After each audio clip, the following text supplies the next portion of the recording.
Everyone, I promised a group that I would show how to do a little video on how to cut your pieces for patchwork fabric. So I thought I would use this as an opportunity to do so. So to start with, I have my pattern right here. This is the pattern for the third house, and there are lots of pieces to cut, so I thought this would be a good opportunity to do a little demonstration. I think there's about 24 pieces in all, but the crux of it is you have a roof, a chimney, which is the same fabric as the house, a number of house pieces, sky, window, door, and grass. So in my little pile here, all of this fabric is pressed. I have sky right here. This is going to be my door. Hopefully that will work. This is going to be my window. Hopefully I have enough of it. This is my grass, or my ground, the house, and the chimney. So I am going to put them in order to the side of last first, or last down. So these are going off to the side. Door, window, and the sky. And I'm going to start with the roof and the chimney. So my roof fabric this time is a batik, because we're trying to use batiks when possible.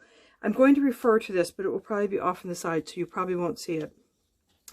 I've chosen a batik that's has a lovely kind of grid-like pattern, but I thought this was nice in that it kind of looks like roof tiles, and because this is just a rectangular piece, I don't have to worry about directions. So to start with, anytime you're cutting a new piece of fabric, and even if you move your fabric, you may have to do this, I would cut a baseline. Now, if I had a moving mat and I wasn't working with the camera, I would try to position myself so my hand was here, and you've got your thumb near the edge of the board, but not coming off the board, and your fingers holding, sorry, not the board, the ruler, and you've got your fingers holding the ruler, so you kind of become like a little grip with your fingers and thumb. And if it was a big piece, I might start with my fingers here, and if I was cutting up, I would stop halfway and move my fingers and then continue cutting. The reason for stopping is that if you move your hands while you're cutting, there's a strong risk the board will slip and you'll then be in trouble. Because my angles are a little bit funny here, I'm going to revert to some of my really bad habits with cutting, which is I tend to cut in every direction. So to make this baseline, I just follow the ruler and cut a line across the fabric. And this goes into my scrap bag. And now I know I have a line that's absolutely straight. So the roof is 8.5 by 3.5. This little piece of fabric, or this little bit sticking out, is 11. So I have more than enough there. So rather than trying to cut out a funny shape from this, I'm just going to cut a 3.5 inch chunk off. So on the ruler, I count 1, 2, 3, and I line up the halfway mark and make sure that's all lined up, and then I move along, and again I'm using my finger as kind of a brace on the ruler, and I cut along. So I can set this aside, and I'm now done with that, and it will go back into my tiny stash. And I have a piece that's about 11 by 3.5. So the first thing I'm going to do is take a ruler and line up one edge along one of the cut edges, and it should line up on the other cut edge. And then I'm going to cut a little sliver off this side. So now I have two edges that are parallel to each other and one that's perpendicular.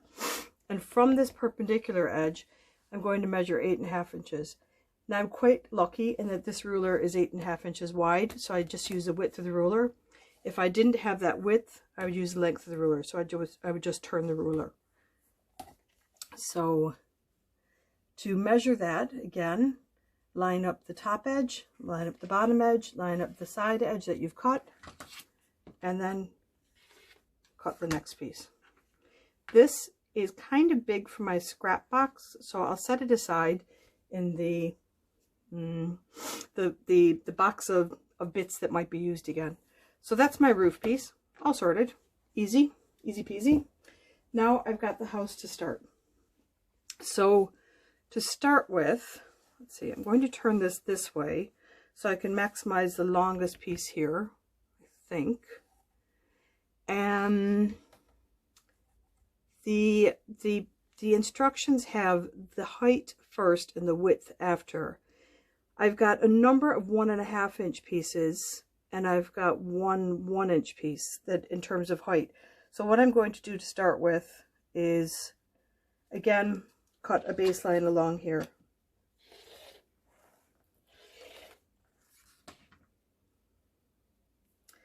And I'll measure up 1.5 inches. So there's 1.5 inch, and so I'm just going to gently pull this aside for the moment, and then I'll start with this side, and I'll square off one side. So I now have two sides that are parallel, one side that's perpendicular. It's 1.5 inches wide.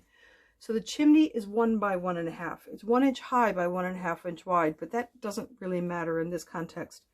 If you want to worry about grains, it would matter, or grain direction, but I'm not going to for such a small block. It's a bigger project. I might be very careful. You notice I just tipped the blade off the ruler. Mind your fingers. So I've got 1.5 inches lined up here. So there's 1.5. There's another 1.5 inch piece. And because those are the two 1.5 inch by 1 inch pieces, I'm sorry, these are 1 inch, my mistake. I'll hang on to those because I might use them.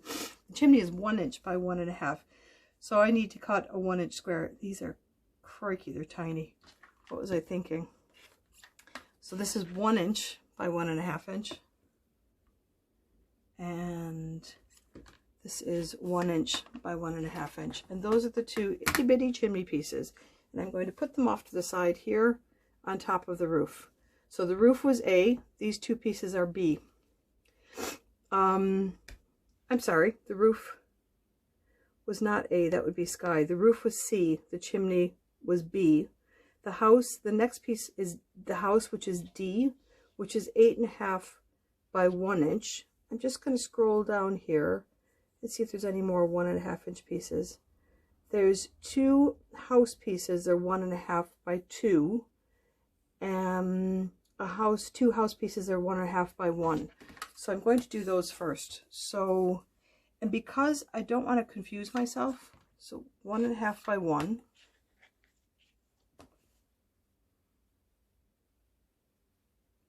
The 1.5 by 1. So just to be sure I don't get confused, which is far too easy,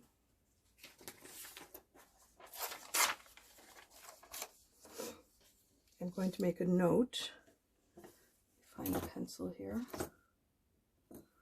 that these 1 by 1 and 1.5 by 1 are K. And I'm just going to put those together. And if I had a pin, I would probably pin it to it, but that's okay. I'll stack them on top. So those are K. And then I'm going to tick off the things that I've cut as I cut them. So I cut the roof, the chimney, the 1.5 inch by 1, which is K. And then there's 1.5 by 2, which is F. So I'm going to cut two 1.5 inch by 2 pieces. And again, I line up the top edge, line up the side, the bottom edge lines up. So I'm good to go. And that's a 2 inch measurement. And the same here.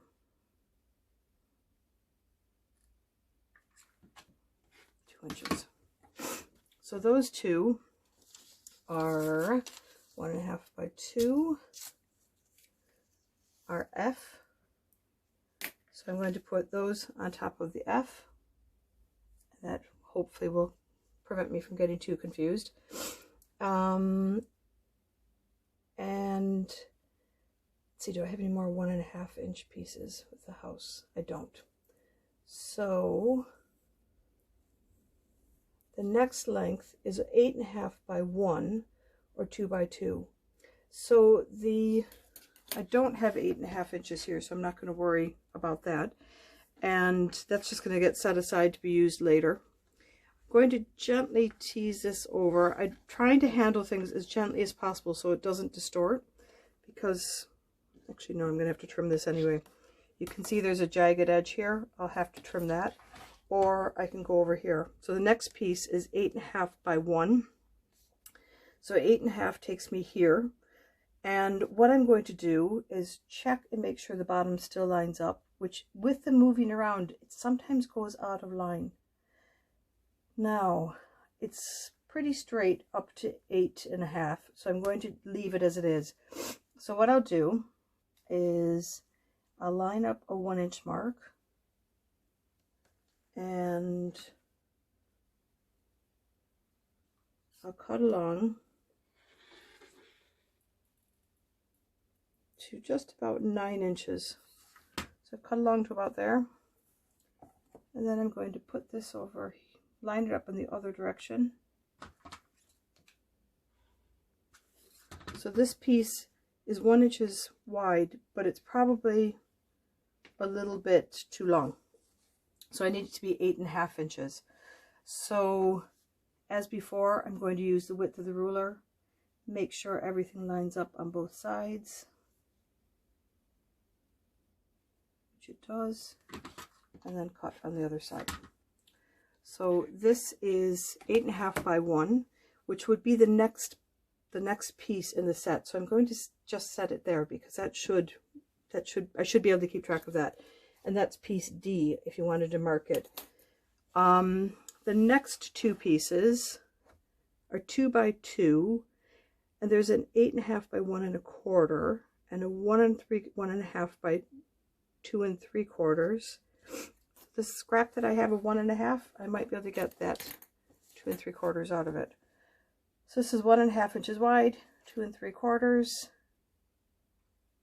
is right here, and I won't get the same out of this, so I have to cut another piece. So this one is going to be just putting a note there. And you can always check your measurements as well if you get confused about where you are. And then I need the next one then on the list is 2 by 2, because I can't really get anything more out of what I have cut already. So 2 by 2, I'm going to go back to that's a total of just over 4 inches. So I'm going to go to about 4 1/4. I'm going a little bit over 2 because there's this jagged edge here. So I've gone just beyond that jagged edge, and I'm going to cut up just to the edge of the ruler and then cut across. So that piece will get me the two 2-inch by 2-inch pieces. So I'll line this cut edge up on the bottom. And I hope this is making sense. I'm not used to talking while I'm cutting. I usually just kind of crack on and get it done. And I'll line up the top edge, the bottom edge, and the side edge as I did before. So that's a 2 by 2 piece right there. And there's another 2 by 2 piece right here. So those would have been the next pieces on the list after that 8.5 by 1. So I'm just going to plunk those on top. And then the 1 second, 1.5 by 2 and 2 by 2. Sorry, it would be 8.5 by 1. Then it would be these two pieces, and then this piece, and then the next piece is 8.5 by 1 1/4. So again, I'm going to look here to see where can I get an 8.5 inch measurement, and it's 1 1/4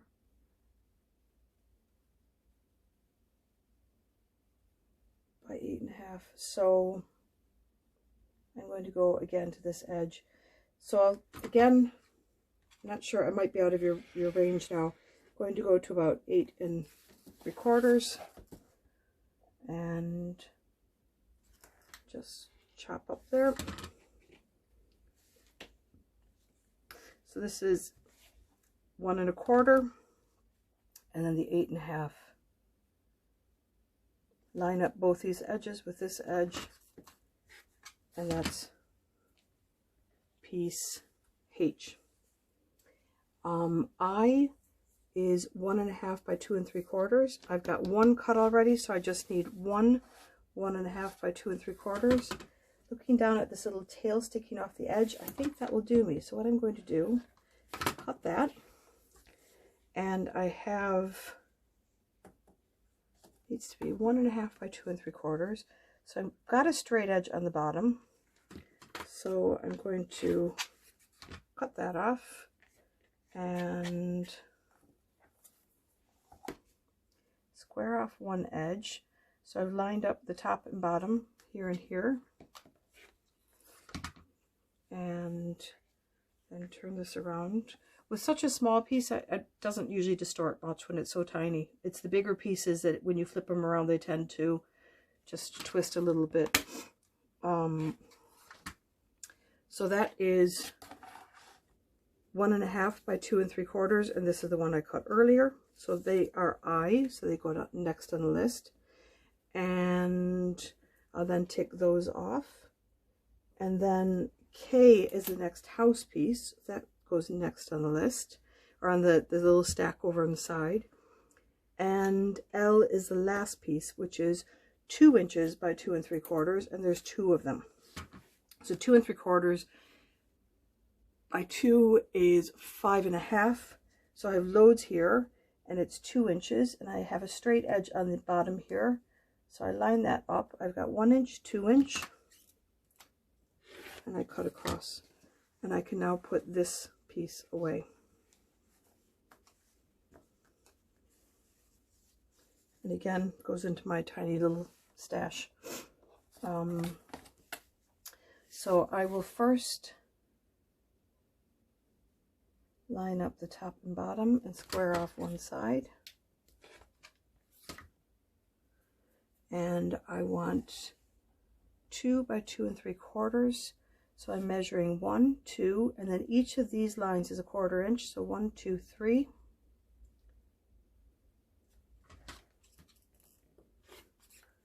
And 1, 2, 1, 2, 3.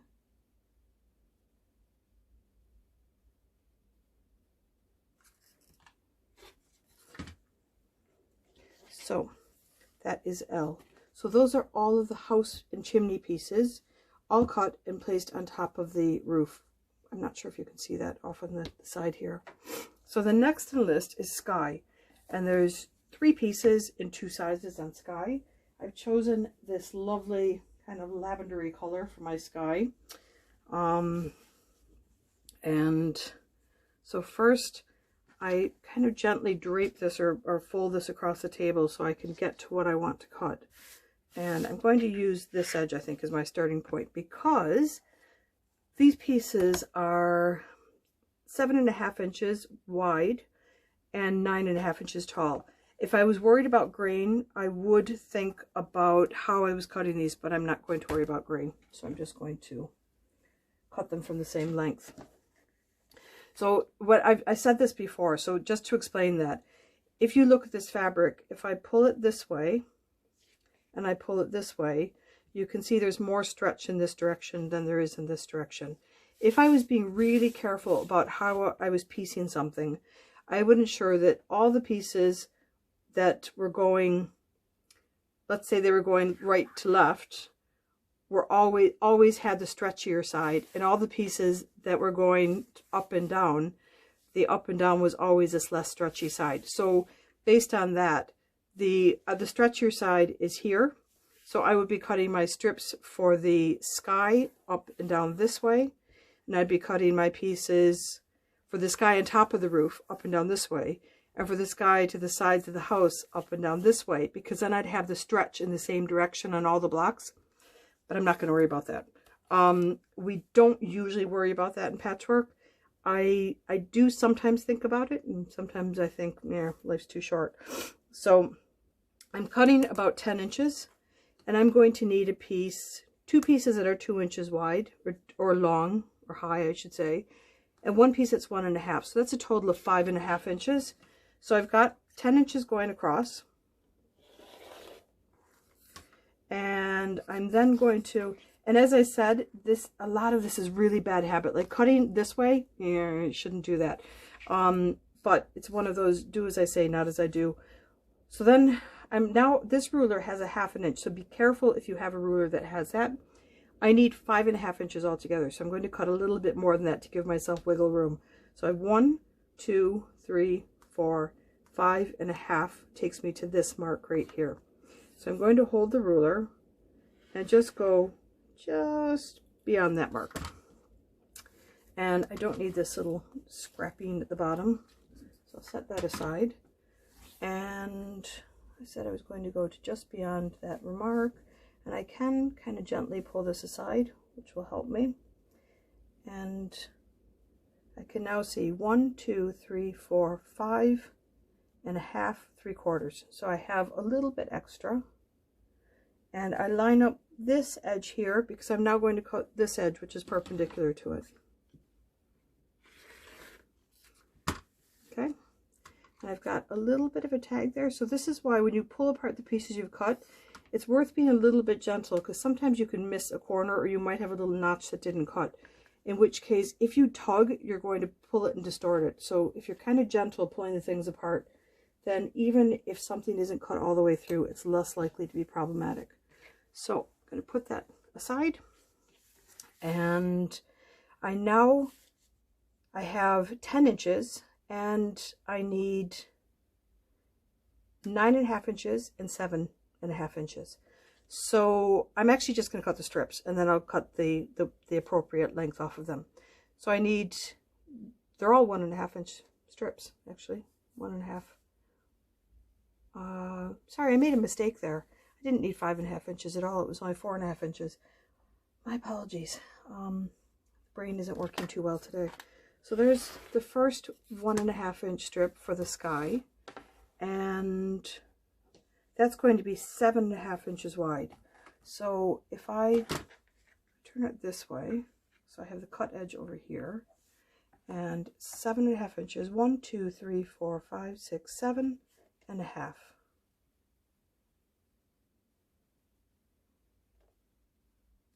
Everything lines up on this edge, and I'm going to cut that.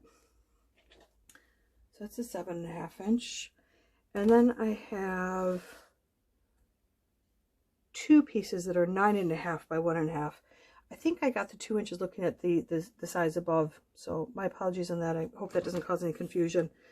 So that's another 1.5 inch piece, and the last 1.5 inch piece. So I actually gave myself way too much space, extra space there, but that's okay. It won't be wasted. It can go back into the usable scrap pile.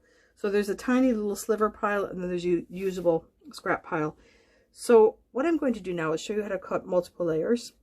So you've got your first piece, and then if you stack your second piece and you line up the top and bottom edges and the edge on the side, those, it looks like one piece as you're looking at it.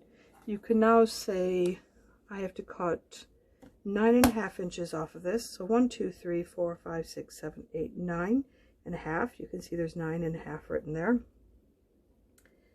And I can cut the two pieces together. So with a cutter like this, this is a 60 mil cutter. This is quite a big cutter. With a cutter like this, you can cut through up to, I think it's like 12 in theory, but I've done as many as 16 layers at once. You do lose some precision when you cut so many layers.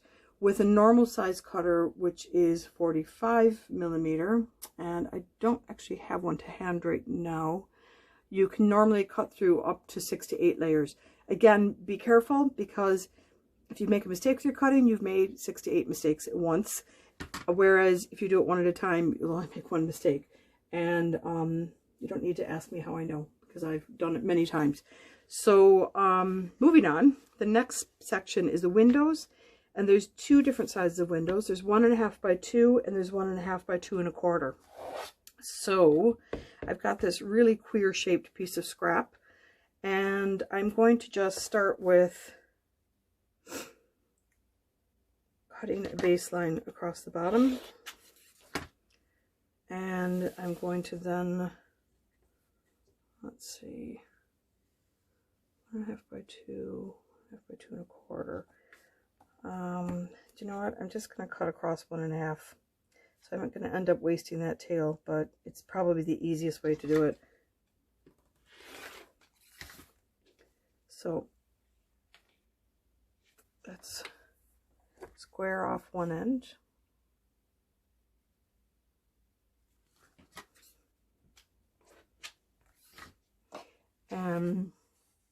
So this is 1.5. So I need 3 2 inches and 2 2 1/4. So I've got, oops, I've got 7 1/4 inches. So I got 2 1/4, 4.5, 6.5. I can get the 2 2 1/4 and one of the 2 inch, I think. So I'll go 1 2, and so I'm going to go this way because my ruler won't make it the other direction. 1 2 1/4. Line up top, bottom, and the side.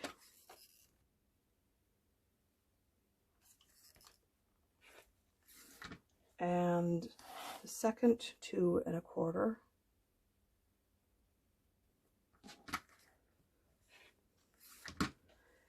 And one of the 2.5, or the 2 inch, sorry.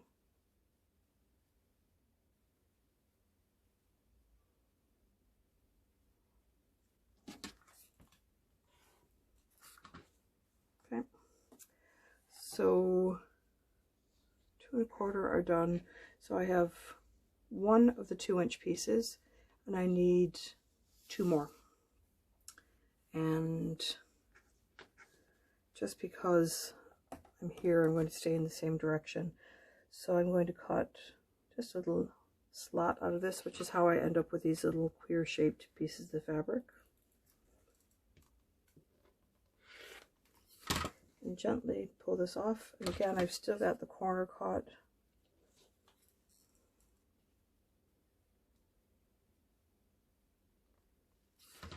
And that should take care of all the windows. Make sure this edge is straight. Sometimes we're in luck and an edge, yep, it's straight. So I need 2 2 inch pieces. So that's 1. And this is 2.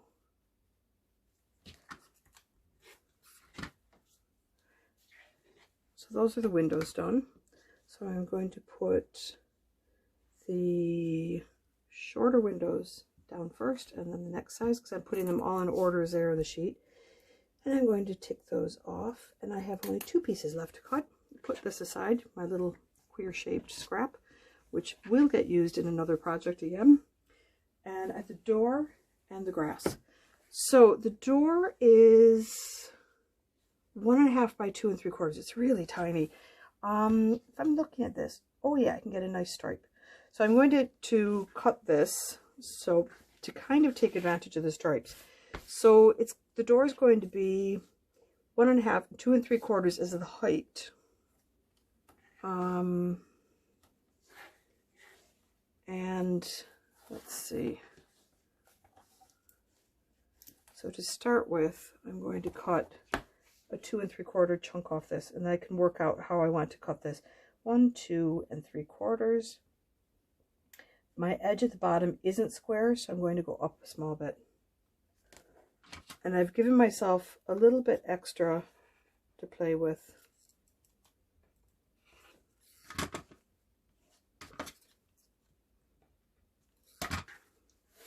Okay.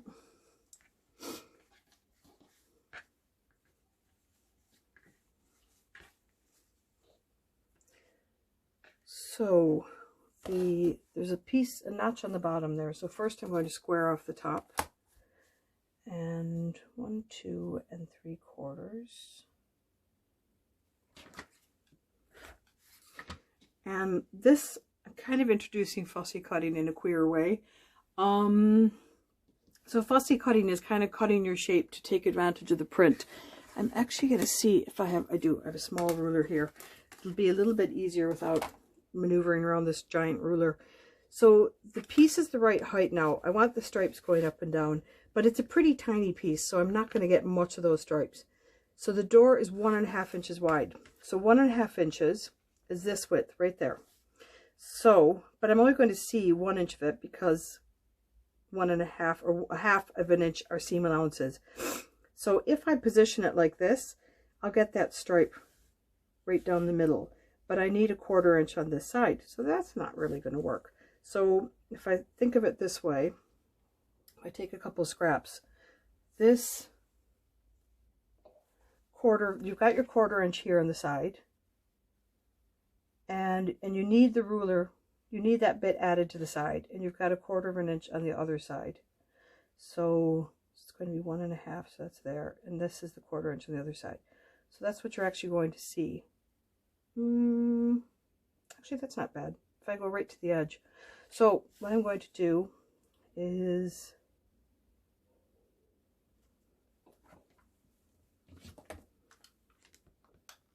just cut a sliver off that so I have a square edge, and then I'll turn this around. If you were on a smaller table, or you were at a table where you could move around the table, ideally you want to position yourself so you're straight in front of the square and you're going forward. It's the healthiest and it's the safest way to cut. As you can see from this video, I really don't pay attention to what I preach, but that's also many, many years of experience. So that's what I have now. So hopefully this stripe is going to be more or less at the center of the door. It's probably going to be a little bit off to one side, but that's okay. I'm not that fussed about it. So going back to my giant ruler and the final piece, which is the grass, and I'm going to use this lovely ferny pattern.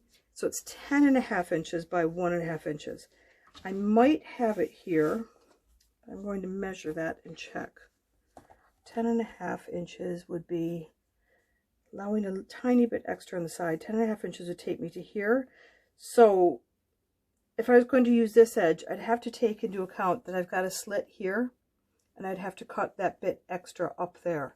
So I'm going to try this side instead, see if I have enough there. I do. That's 11 inches. So to start with, again, like before,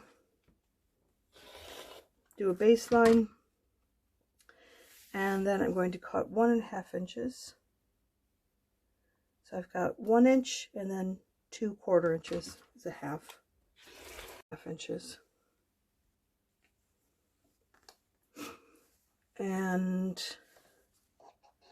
then I'm going to square off one side.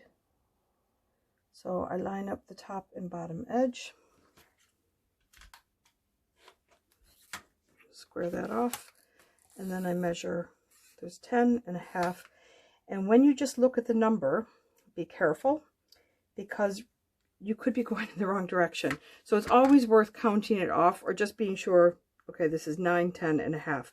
Because if I was the other way around and I went to 10.5, what could be seen as 10.5, I'm actually this wide, which is more like 12.5 or 13.5. So just make sure that your ruler is going in the right direction when you cut. It's really easy to make that mistake, and you just don't want to do it. So this is it. A note on rulers, use whatever ruler suits you. I like Omni Grip, and I like Creative Grids, but I'm sure there's plenty of other rulers that are really wonderful. So that's just my opinion, and use what suits you. Cutters, I'm kind of love Alphas. I love these Ergonomic Cutter, and I love it for the main reason is that in theory you can lock it open, but I wouldn't do that because you don't need to lock it open. You can leave it like this. You grip it as you cut, you release when you don't. Chances are you're not going to cut yourself. I have dropped one of these on my foot. I've put my hand into a handbag with one, and I've never cut myself seriously. So like even if you drop it like this, chances are it's not going to open. You can also lock it closed. So it is really safe. They're kind of expensive. So if they're kind of expensive, or if it's too expensive for your budget, any cutter will do. It doesn't matter, as long as it's comfortable in your hand. And the blades, the decent blades I find last a little bit longer, but that could be in my head. I don't know. As far as mats, I like the Alpha or the Omni-Grid mats. I like the thinner mats, the ones that have that are really thick and cushioned. For some reason, my feeling is they don't last as long. Again, I could be wrong. Use your best judgment and use what's available to you. So I'm going to just lay this block out to show you how it goes together. So this is the grass. The door is going to go somewhere in the middle. The taller windows are going to go on the ground floor. So they go kind of like this. And the shorter windows are going to go above, kind of like this. And the wider house piece goes in the middle, the wider long house piece. The narrower, whoops, sorry, there's two. My apologies. This isn't house, this is Skye. What am I saying? Sorry about that. So I've got a stack of house pieces here. I'm going from the bottom up. So if I look at my drawing, this is L. L is going in the middle between the door and the window, like this. And on this side between the door and the window. Remember, there's going to be a seam allowance. So when you put these together, they don't look like they fit, but they will then. The next piece should be K, which is a little itty bitty piece that goes under the window. And I should have another one, but I've lost it for the moment. I'll find that though. And then the next one should be I, which is the two pieces that go on the end like this. And then you have the wider house piece, which goes here. As you can see, it doesn't look like it fits together, but you put all these seam allowances in and it will. And then you have G, which is this piece and this piece. And you have F, which are this and this. And you have this piece at the top, which is D. And the chimney, or sorry, the roof is C. The two little tiny chimneys are B. And then A will be this piece of Skye. And then N is this piece of Skye on the side and this piece of Skye over here. And I misplaced my second K piece, but I'll find that in a minute. So that's the cutting of the house. And as you can see, it really doesn't look like it could possibly fit together, but it will. And I will show you that in another video on sewing it together. So I hope this helped in some way and it didn't confuse cutting for you any further. The advantage, which I didn't say about using these big long rulers, is that if you have a piece that's cut off a bolt, so it's 44 inches wide, you can cut it by only folding it in half, because this is 24 inches wide. Whereas if you use a ruler that's only 18 inches, if you want to cut from a wide piece of fabric, you have to fold it 3 times or put 2 folds in it to be able to cut it. And the more folds you put in the fabric, the less accurate you're likely to be. So usually we recommend that you start with a 6.5 by 8 inch ruler, a 6.5 by 24 inch ruler. You can also get an 8.5 by 24 inch, or a 6 by 24 is also good. The 8.5 is quite cumbersome though, so when you're starting out, the 6 might be a little bit easier. I think that's all. I can't think of anything else to bore you with, so I will see you shortly sewing the house together. Thanks.